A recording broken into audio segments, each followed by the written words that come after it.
Bismillahirrahmanirrahim. Assalamualaikum warahmatullahi wabarakatuh.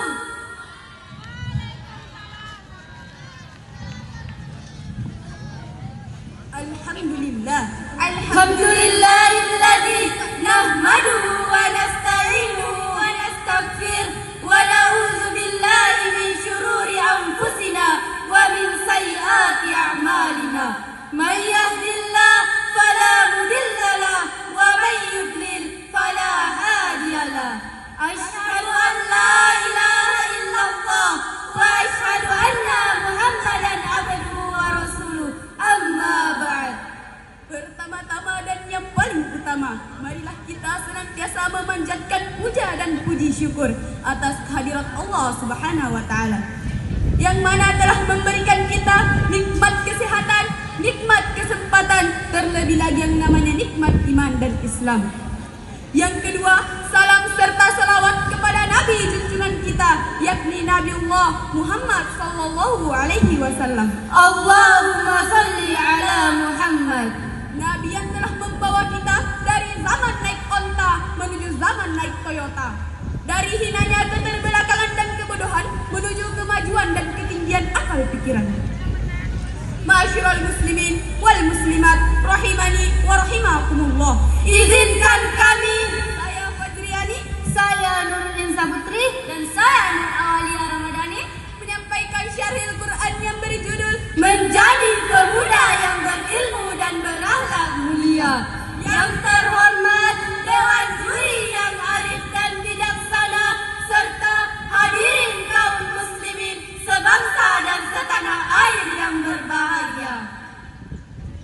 Ilmu dan akhlak adalah dua hal yang tidak bisa dipisahkan.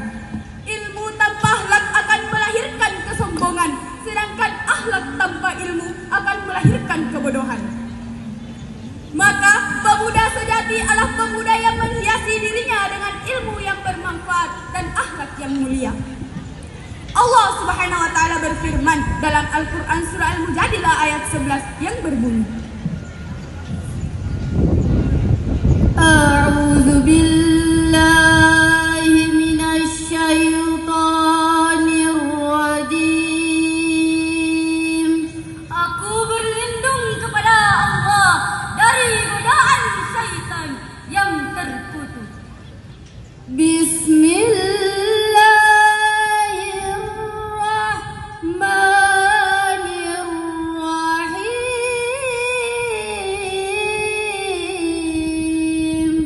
Dengan menyebut nama Allah yang Maha Pengasih lagi Maha Penyayang. Yarfa'illahu alladhina amanu minkum walladzina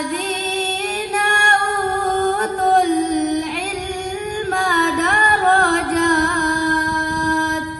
Allah akan meninggikan derajat orang-orang yang beriman di antaramu dan orang-orang yang diberi ilmu beberapa derajat. Shadaqallahul azim. Maha benar firman-Mu ya Allah, lagi Maha Agung. Ayat tadi menegaskan bahwa kemuliaan seorang pemuda bukan diukur dari harta dan jabatan, melainkan dari iman dan ilmu. Tanpa ilmu kita tidak tahu arah, tanpa akhlak kita tidak tahu batas. Maka hendaklah kita menjadi pemuda yang memiliki keduanya, agar kita tidak menjadi pemuda yang merusak bangsa, negara, dan agama.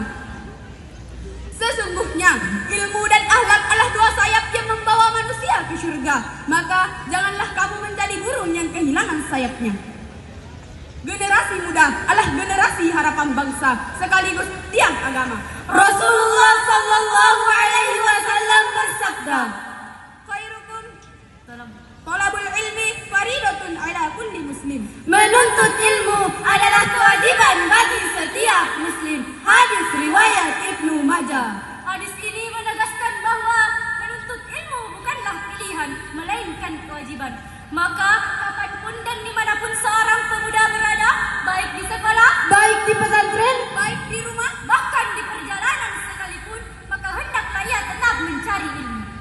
Janganlah kita menjadi pemuda yang merusak bangsa, negara, dan agama.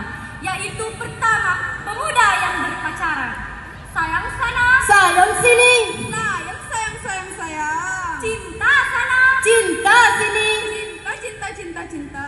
Pemuda-pemudi zaman sekarang bukannya melafazkan Al-Quran, malah melafazkan lagu-lagu ale yang tidak masuk di akal. Musik. Kan ku arungi tujuh laut samudra, Kan ku daki pegunungan Himalaya. apapun kan ku lakukan untuk dirimu sayang, kau penjaga hati, astagfirullah. Yang kedua, pemuda yang melakukan tindak kekerasan dan tindak penindasan. Ada beberapa dampak dari tindak kekerasan dan tindak penindasan, yaitu Tempaan, timpaan, resah, rusuh, ribet rebut. ribut. Yang ketiga, pemuda yang bermedia sosial secara ugal-ugalan. Banyak pemuda-pemudi zaman sekarang yang mengikuti tren velocity. Astagfirullah, na'udzubillahi min zalik. Dan dengan bangganya mereka membantainya di media sosial.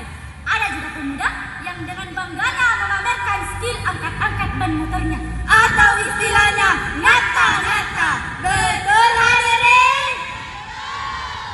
Yang terhormat Dewan Juri yang arif dan bijaksana, serta hadirin kaum muslimin sebangsa dan setanah air yang berbahagia. Ilmu tanpa akhlak hanyalah bagaikan pohon tak berbuah. Nabi Muhammad sallallahu alaihi wasallam diutus bukan hanya untuk mengajarkan ilmu, tetapi juga menyempurnakan akhlak. Rasulullah sallallahu alaihi wasallam bersabda, Innama bu'istu liutammima makarimal akhlak. Sesungguhnya aku, Kata Nabi, diutus hanya untuk menyempurnakan akhlak mulia. Hadis riwayat Ahmad. Maka pemuda berilmu harus membuktikan ilmunya melalui akhlak sehari-hari. Hormat kepada guru, santun kepada kedua orang tua, bersahabat dengan sesama tanpa merendahkan. Jadi pemuda yang hebat adalah pemuda yang tetap menjaga ilmu dan akhlaknya dimanapun dan kapanpun. Di sekolah ia berprestasi, di rumah ia berbakti, dan di masyarakat ia memberi manfaat. Seperti sabda Rasulullah sallallahu alaihi wasallam, khairun nas anfa'uhum linnas. sebaik-baik manusia adalah yang paling bermanfaat bagi manusia. Hadis riwayat Ahmad. Yang terhormat Dewan Juri yang arif dan bijaksana, serta hadirin kaum muslimin sebangsa dan setanah air yang berbahagia. Sekian syarhil dari kami. Syarhil yang usai begitu cepat, sama halnya dengan dia yang kisahnya cepat, namun kenangannya melekat. Hidup sendiri tanpa